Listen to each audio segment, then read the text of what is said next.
15,000 साल पहले हिमालय की ऊंची चोटियों में एक योगी प्रकट हुए। कोई नहीं जानता था कि वे कहां से आए हैं। उनके अतीत की कोई जानकारी नहीं थी, तो लोग उनके आसपास इकट्ठे हो गए क्योंकि उनकी उपस्थिति इतनी जबरदस्त थी। लोगों का एक बड़ा समूह इकट्ठा हो गया।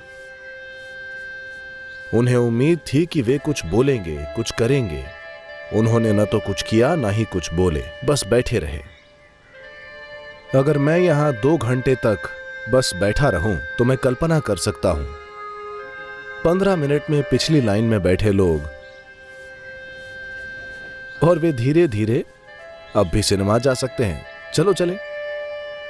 अगर मैं 2 घंटे तक कुछ न बोलूं तो 90% लोग चले जाएंगे। अगर मैं 6 घंटे तक कुछ न बोलूं तो बस कुछ बहुत मजबूत लोग ही टिके रहेंगे, बाकी सब चले जाएंगे। यही उनके साथ हुआ।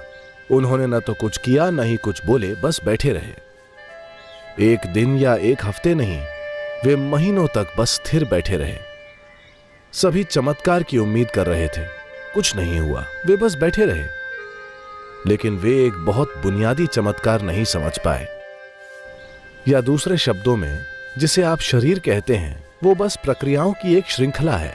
जब आप उनका ध्यान रखते हैं, सिर्फ तभी ये ठीक रहता है। अगर आप ध्यान न रखें तो आप देखेंगे ये क्या मुसीबत है।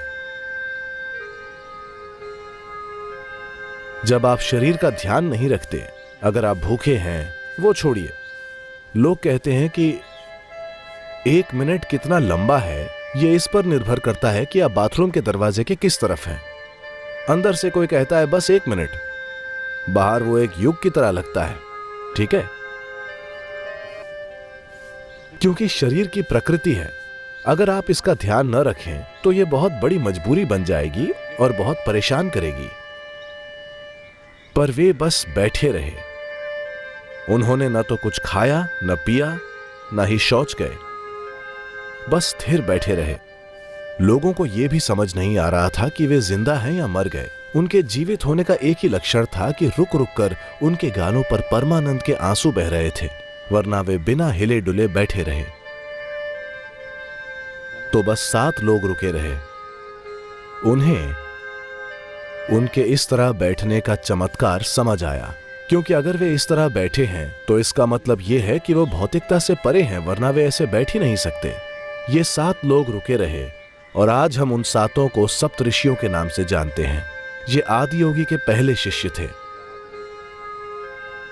तो ये आदियोगी बस बैठे रहे, और जब इन 7 ने रुचि दिखाई तब उन्होंने कहा, ये आपके लिए नहीं है, ये कोई मनोरंजन नहीं है। वे बोले, नहीं, हम कुछ भी करने को तैयार हैं। उन्होंने उन लोगों को कुछ शुरुआती तैयारी कराई। वे कई सालों तक तैयारी करते रहे। फिर एक दिन जब सूरज की गति बदल रही थी, अभी अभी हमने ग्रीष्म संक्रांति से शरद संक्रांति में प्रवेश किया है। 22 दिसंबर को ये फिर से 21 जून को होगा, और ये 21 जून दुनिया के लिए बहुत ही महत्वपूर्ण है, क्योंकि इसी दिन आदियोगी ने दक्षिण की ओर मुड़कर शिक्षा देनी शुरू की थी। क्योंकि सूरज दक्षिण की ओर मुड़ गया तो वे भी दक्षिण की ओर मुड़ गए और इंसान होने का यंत्र विज्ञान समझाने लगे। इसी दिन को सौभाग्य से संयुक्त राष्ट्र ने विश्व योग दिवस घोषित किया है, क्योंकि इसी दिन योग की शुरुआत हुई थी।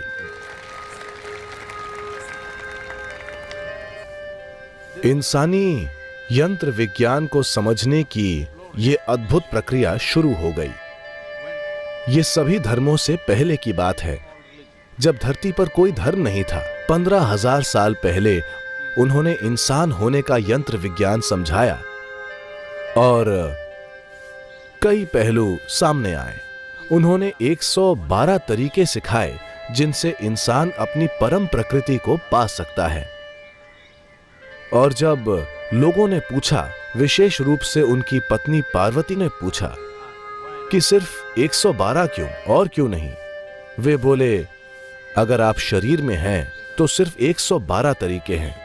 अगर आप शरीर से परे हैं तो इस सृष्टि में जितने परमाणु हैं उतने मार्ग हैं, अगर आप खोज करना चाहते हैं तो। लेकिन अगर आप शरीर में हैं तो सिर्फ 112 तरीके हैं। और पूरा योग विज्ञान आज भी यही मानता है, क्योंकि कोई भी नए तरीके नहीं ढूंढ पाया है। कितने ही योगियों ने लाखों अलग अलग तरीकों से खोज की है, लेकिन और कोई मार्ग नहीं है। इस शरीर में 112 तरीके ही हैं जिनसे आप वहां पहुंच सकते हैं। तो इसे कैसे तैयार करें, इससे अपनी इच्छा के अनुसार कैसे काम करवाएं? तो ये पूरा तंत्र विज्ञान आदि योगी ने कई सालों तक सिखाया और उन्होंने ये व्यापक ज्ञान दुनिया को दिया। और फिर इन 7 लोगों को 7 अलग अलग दिशाओं में जाने को कहा। एक मध्य एशिया गए, एक उत्तरी अफ्रीका गए, एक दक्षिण अमेरिका गए, एक दक्षिण पूर्वी एशिया गए, एक हिमालय पर्वत के भारतीय हिस्से में आए, एक उनके साथ रुक गए, और एक अन्य जो हमारे लिए बहुत महत्वपूर्ण है, अगस्त्य मुनि, वे दक्षिण की ओर आए। उन्हें दक्षिण दिव्य दर्शन का जनक माना जाता है क्योंकि उन्होंने विंध्या पर्वत के दक्षिण में एक भी इंसानी आबादी को नहीं छोड़ा। दक्कन पठार में उन्होंने सुनिश्चित किया कि हर वो इंसान जो यहाँ रहता है वो आध्यात्मिक प्रक्रिया के बारे में कुछ न कुछ जाने।